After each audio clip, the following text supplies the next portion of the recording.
Assalamualaikum warahmatullahi wabarakatuh. Halo, perkenalkan nama saya Najma Nurjana. Saya mahasiswa program studi Tadris Matematika di Universitas Islam Saibet Syekh Nurjati Cirebon. Pada video ini saya akan menyajikan tutorial analisis butir soal, khususnya pada pengujian validitas konstruk dan reliabilitas instrumen menggunakan software SPSS. Tutorial ini dibuat untuk memenuhi tugas UAS praktikum evaluasi dengan tujuan untuk memahami langkah-langkah pengolahan data, interpretasi output SPSS, dan untuk menarik kesimpulan secara tepat dan sistematis. Diharapkan melalui video ini kita dapat memperoleh gambaran yang jelas dan praktis mengenai cara untuk melakukan uji validitas konstruk dan reliabilitas instrumen menggunakan software SPSS. Tidak berlama-lama lagi, kita akan mulai tutorialnya. Mari. Oke, yang pertama-tama kita akan membuka Excel-nya dulu untuk mengambil data yang akan kita ulang menggunakan uji validitas dan uji reliabilitas menggunakan SPSS. Nah, di sini saya mempunyai 15 pernyataan dengan 50 responden. Nah, kita bisa salin. Oke, kita masukkan data ini ke SPSS-nya. Nah, variabel new kita rubah namanya menjadi P1 hingga P15.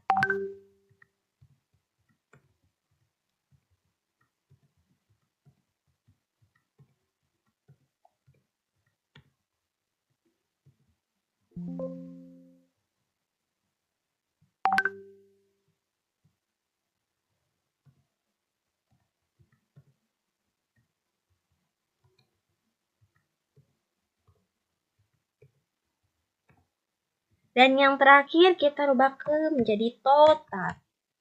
Oke, kita juga bisa merubah desimalnya menjadi 0 semua.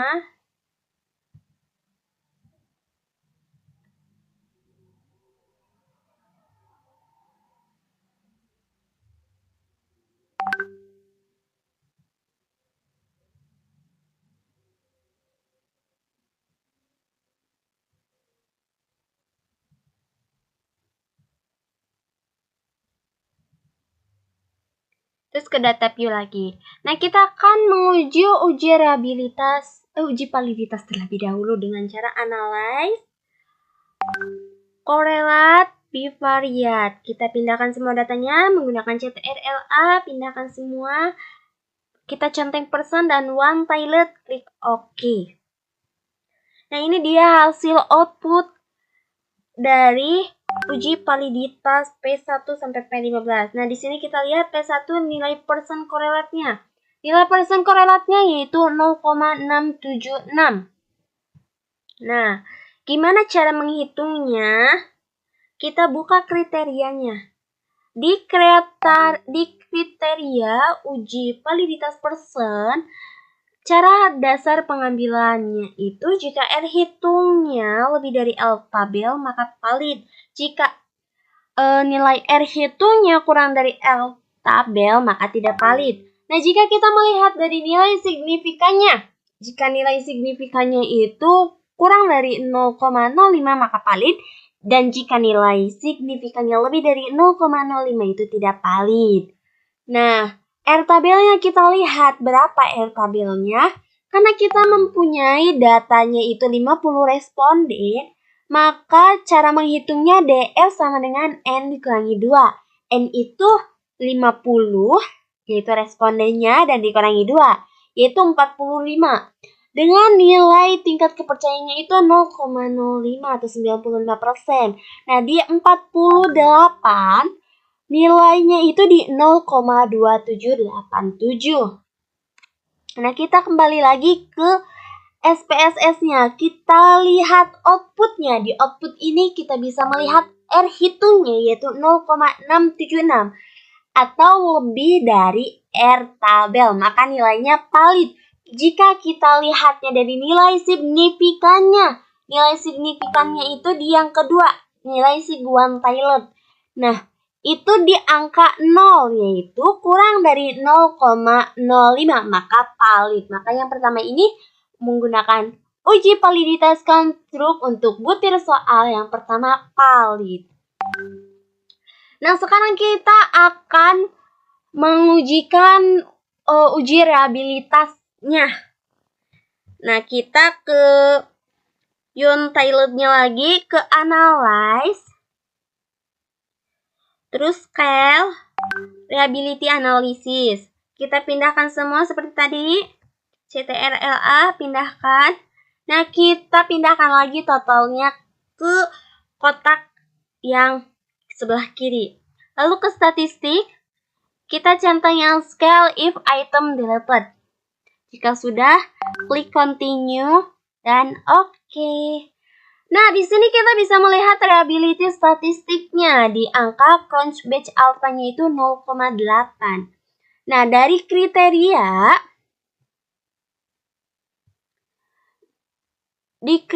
itu jika nilai crunch batch-nya itu menurut Wiratna Sujarweni pada tahun 2014, jika dia reliabilitasnya itu valid, maka nilai crunch batch alpha-nya harus lebih dari 0,6. Nah, kita mendapatkan nilai crunch batch alpha-nya itu 0,8, maka dikatakan valid atau reliable. Nah, kita bisa ambil nilai yang ini, yang korelat dan crunch batch-nya. Kita akan interpretasikan. Nah, tadi kita sudah belajar bahwa nilai jika R hitungnya itu lebih dari R tabel, maka valid. Nah, untuk P2 itu nilainya itu 0,7, maka valid. P3 nilainya 0,7 valid, P4 0,7 valid. Nah, di sini kita bisa lihat P6 pada P6 atau pada soal pernyataan yang ke-6 itu 0,1. Di 0,1 itu tidak valid karena nilainya itu kurang dari 0,2 atau R tabelnya. Seperti itu.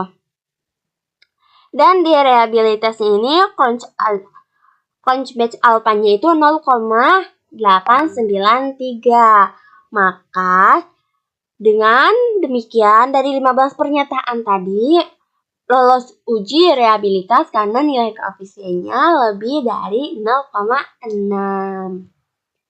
Seperti itu.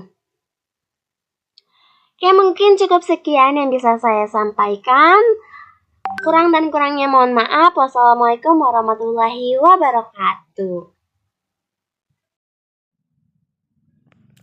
Itu saja tutorial yang bisa saya sampaikan. Kurang dan kurangnya mohon maaf.